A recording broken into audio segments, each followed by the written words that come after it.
Cornerstone India foundation प्रस्तुत करता है आम लोगों की खास जिंदगी। मंजिलें उन्हीं को मिलती हैं जिनके सपनों में जान होती है। पंखों से कुछ नहीं होता, हौसलों से उड़ान होती है। कुछ ऐसे ही अडिग हौसलों भरी कहानियां आम मगर खास माता पिता की जुबानी कॉर्नरस्टोन लेकर आया है ये मासिक टॉक शो आम लोगों की खास जिंदगी।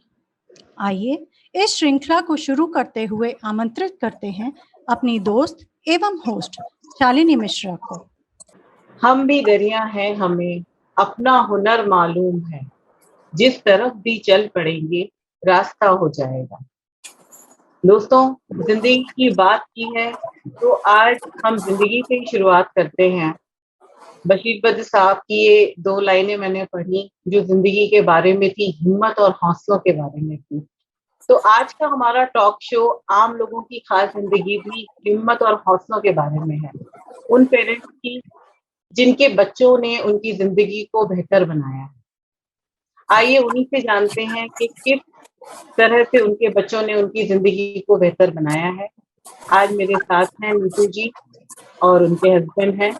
चलिए उनसे बात करते हैं और जानते हैं किस तरह से उनकी बच्चों ने उनकी जिंदगी को बेहतर बनाया है, क्या है उनकी कहानी। नमस्ते मैम। नमस्कार नीतू जी। नमस्ते सर। नमस्ते। नीतू जी, आपका हमारे टॉक शो आम लोगों की खास जिंदगी में बहुत बहुत स्वागत है। yes, तो नीतू जी, आप अपने बारे में खुद कुछ बताइए पहले।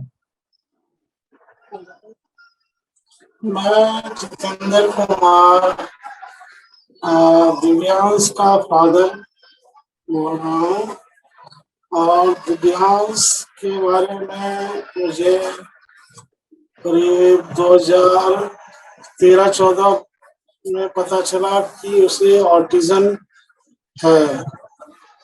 जब बर्थ हुआ था 2010 में तो उस समय तो हमें पता नहीं था, पर 2-3 साल के बाद हमें पता चला कि इसे ऑटिज्म नाम की एक बीमारी है जिसका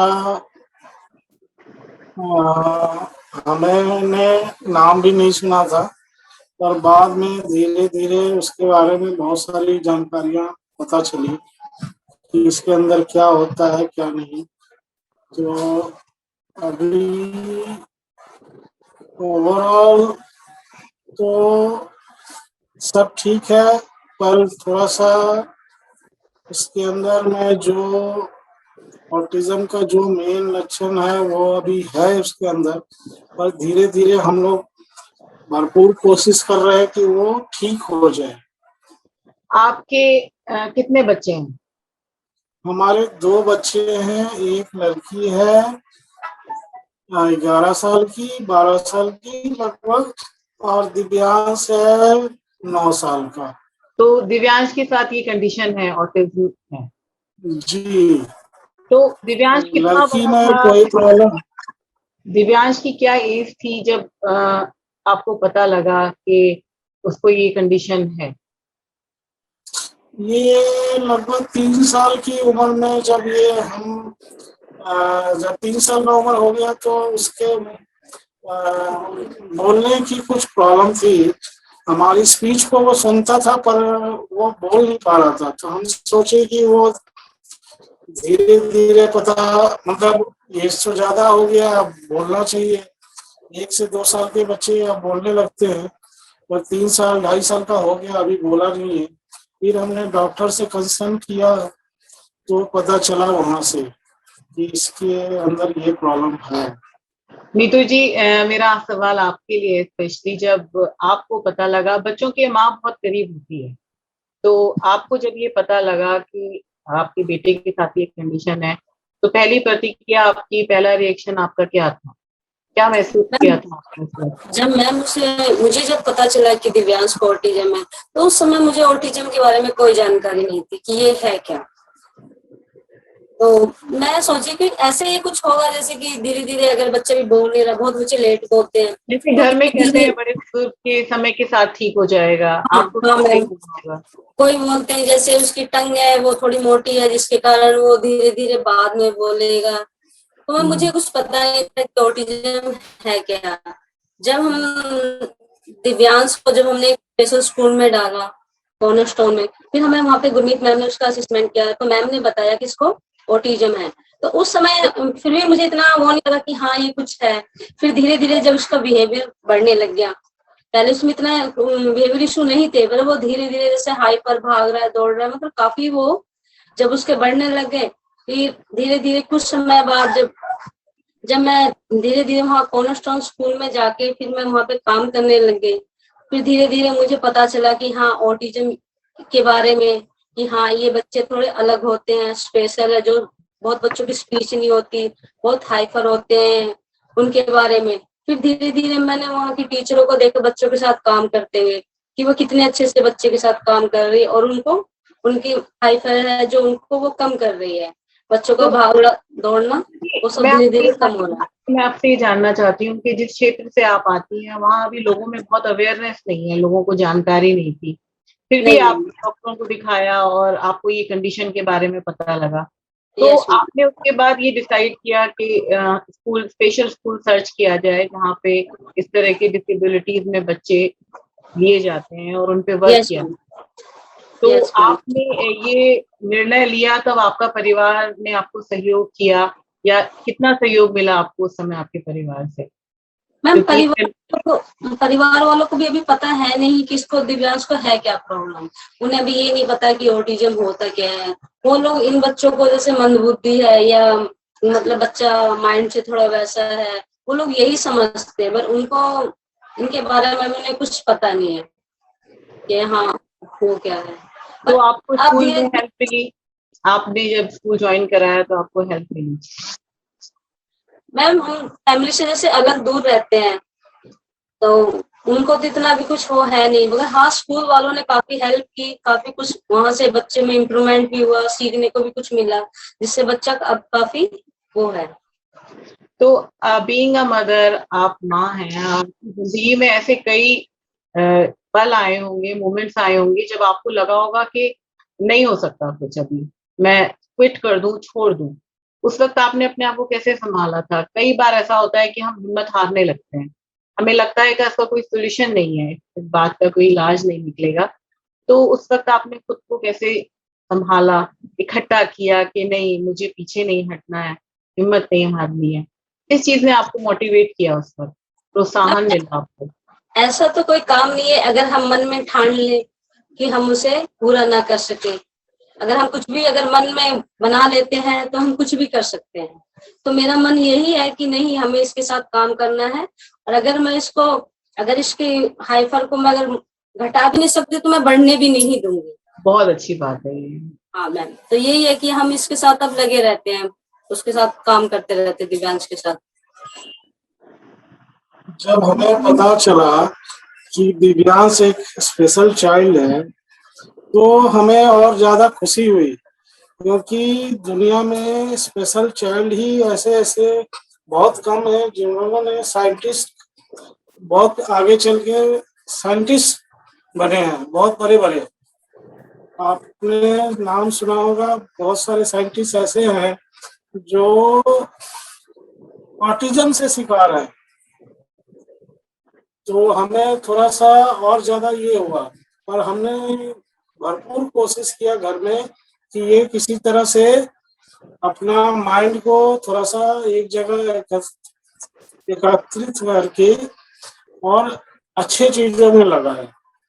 बहुत अच्छा, और के साथ इस बात को लिया, और आपने गूगल पे सर्च भी किया कि इस तरह के काफी लोग और भी हैं, बड़ी बड़ी शख्सियत रही हैं जिन्होंने बहुत नाम कमाया, और वो भी ऑटिज्म के, उनको भी एक कंडीशन रही, ऑटिज्म एक कंडीशन रही। पहले तो मैं ये कहना चाहूंगी कि ये एक बीमारी नहीं है, एक कंडीशन है। हम सब लोगों का जो ब्रेन है वो एक अलग तरह से वायर्ड होता है। आप अलग इंसान है, मैं एक अलग इंसान हूँ, नीतू जी आप अलग हैं। वैसे ही ऑटिज्म एक कंडीशन है जो हमारे ब्रेन के साथ होती है, तो ये एक बीमारी नहीं है। इसका कोई अभी मेडिकल में इलाज नहीं आया है, मगर इस पे बहुत सारा वर्क किया जा रहा है, रिसर्च की जा रही है, और ओटी एक ऐसा इसका सॉल्यूशन समाधान है जिससे काफी हद तक बच्चा अपने रोज के काम करने लगता है और काफी हद तक इंडिपेंडेंट हो जाता है। यस तो नीतू जी, आप दिव्यांश की ओटी होती है? यस मैम, मैं खुद करती हूँ। मैं रोज जो भी मैंने स्कूल में सीखा हुआ है वो मैं उसके साथ रोज दिन में हम एक टाइम उसके साथ करते हैं। सुबह में रनिंग है, उसको फुटबॉल वगैरह वो खेलता है, तो मैं सुबह में उसे 5 बजे लेके जाती हूँ कि 1 घंटे वो, अभी लॉकडाउन है तो मैम 6 बजे तक हम लोग घर पे आ जाते हैं। तो और अब दिन तो में फिर बेटा मैं आपकी उसकी मदद, तो एक तरीके से आप दोनों एक दूसरे की मदद करते हैं। आप अपने बेटे की वजह से जल्दी उठ के खुद भी एक्सरसाइज करती हैं, आपने खुद को भी अपने पैरों पे खड़ा किया ताकि आप अपने बच्चे की मदद कर पाए। मैम वो काफी ठीक है हद तक, सिर्फ स्पीच नहीं है, बाकी वो अपने सारे काम कर लेता है, हमारे ऊपर वो डिपेंड नहीं है। बहुत अच्छी बात है कि आप हमेशा इसको एक पॉजिटिविटी के साथ, पॉजिटिव एटीट्यूड के साथ देखते हैं। नहीं तो आप मुझे उन पलों के बारे में बताइए जो बहुत, अभी तो हमने उन पलों की बात की जब आपको दुख हुआ या तकलीफ हुई, आप हमसे वो पल साझा कीजिए जब आपको बहुत खुशी हुई। कुछ एक ऐसे पल जरूर होते हैं माँ और बच्चे के बीच में जो उन्हें बहुत खुशी होती है कि पहली बार उसने कुछ ऐसा किया। तो आपके बच्चे ने, आपके बेटे ने ऐसी क्या बात की जिस जो आपके दिल को छू गई? ऐसा क्या हुआ? 4 दिन पहले, 5 दिन पहले की बात है।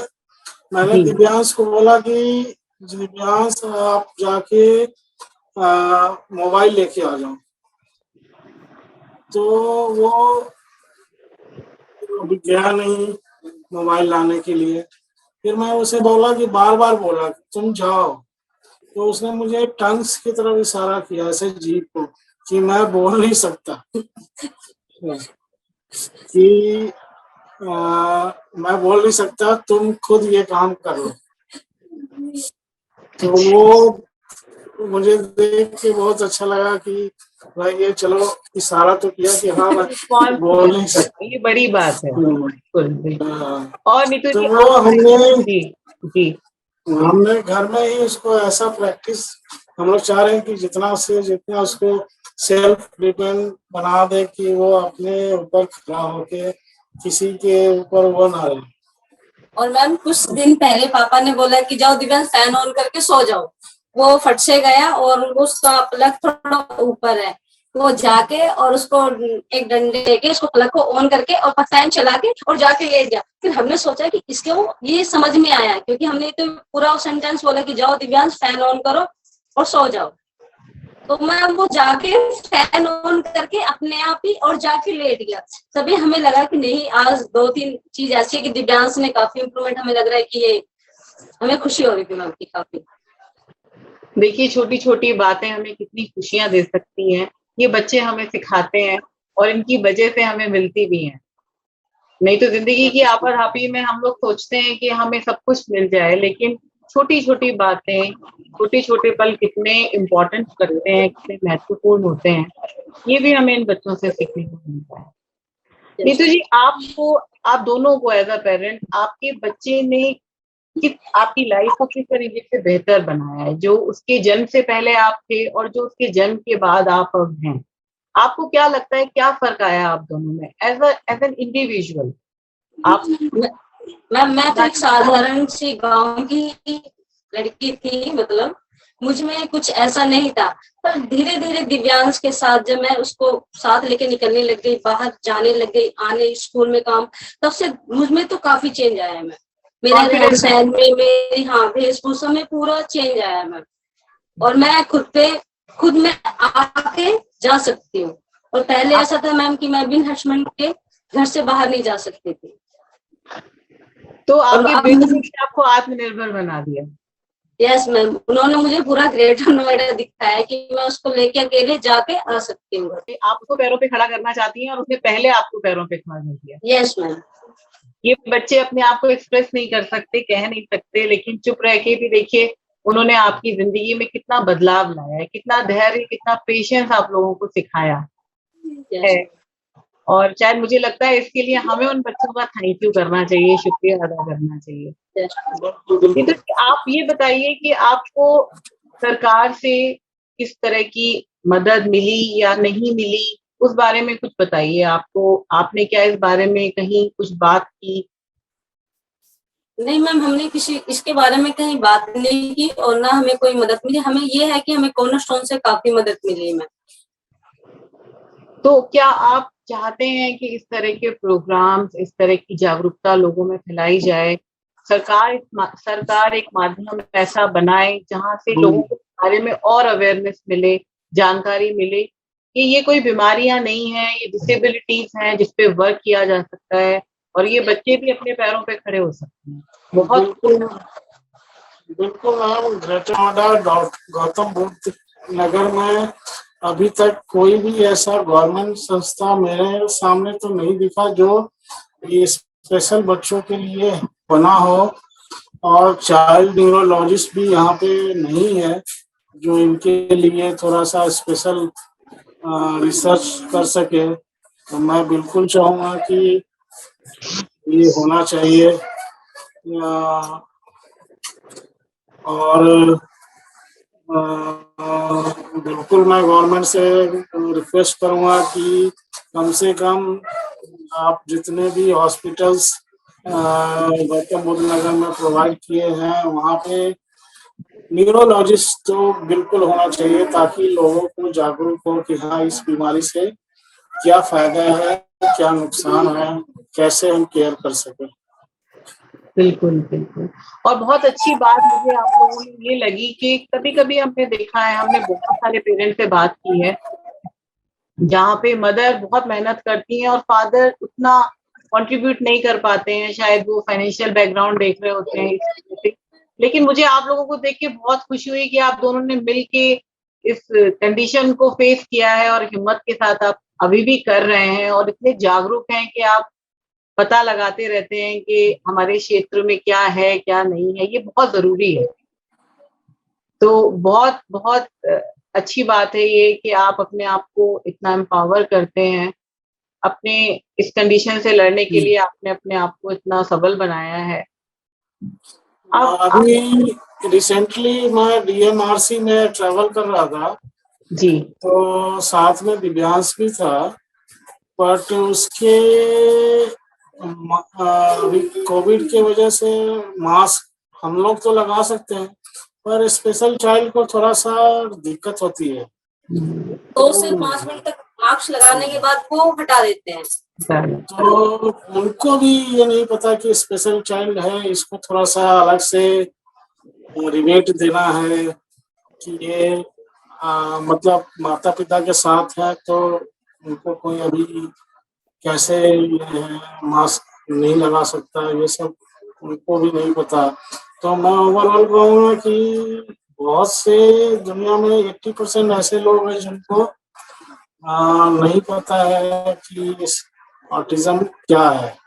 तो इसमें लोगों को प्रॉपर जानकारी होना बहुत जरूरी है। आप मुझे अपना इनके लिए एक अलग से कुछ कोटा भी होना चाहिए, जैसे कि ये स्पेशल है तो उनका जैसे अभी कोविड है तो मास्क नहीं लगा सकते, तो हम लोग तो माता पिता तो नहीं चाहेगा कि ना लगाए, पर ये नहीं लगा सकता तो इनके लिए थोड़ा सा ये होना बिल्कुल चाहिए कि कैसे इनको क्या रखें। जब हम दिव्यांश को लेके मॉल्स में या कहीं शॉपिंग वगैरह के लिए जाते हैं तो मार्केट में हमें थोड़ा सा प्रॉब्लम ये होता है कि ये स्पेशल चाइल्ड होने की वजह से ये बार बार सामानों को छूता है, जिसके वजह से मॉल्स वालों को थोड़ा सा डिस्टर्बेंस हो जाता है कि ये सामान यहाँ रखा है, इधर हो जा इधर से उधर है, तो उनको थोड़ा सा दिक्कत हो जाती है। बट हम लोग कोशिश करते हैं कि उनको समझाएं, बताएं कि ये स्पेशल है और ये इस तरह से करता रहेगा, बट हम कोशिश करेंगे कि ना ज्यादा आपको ये करें, नुकसान करें, और उनको हम बिजी रख के, मतलब दिव्यांश को बिजी रख के हम अपना सामान खरीद के और सुरक्षित करा सके। कभी कभी हम जैसे ट्रेवल वगैरह करते हैं तो ट्रेवल करते वक्त बस में या मेट्रो में ये अचानक से साउट करने लगता है जिसके वजह से दूसरे पीपुल्स या जो गार्ड्स वगैरह होते हैं मेट्रो के, उनको ये लगता है कि अरे ये बच्चा क्यों ऐसे कर रहा है, तो उनको ये पता नहीं है कि ये स्पेशल चाइल्ड है, तो इसके वजह से वो थोड़ा सा ये हो जाते हैं, जागरूकता मतलब की डर कमी जाते हैं कि अगर लोगों को इसलिए नॉलेज होगी, अगर लोग ज्यादा अवेयर होंगे, तो आप लोगों को भी ये प्रॉब्लम्स नहीं आएंगी। जी, तो हम लोग थोड़ा यही कोशिश करते हैं कि ये दिव्यांग अगर कहीं ट्रैवल कर रहा है या ये, तो लोगों को हम पहले ही बता देते हैं कि ये इस तरह से साउट कर रहा है, तो इसके अंदर ये प्रॉब्लम है।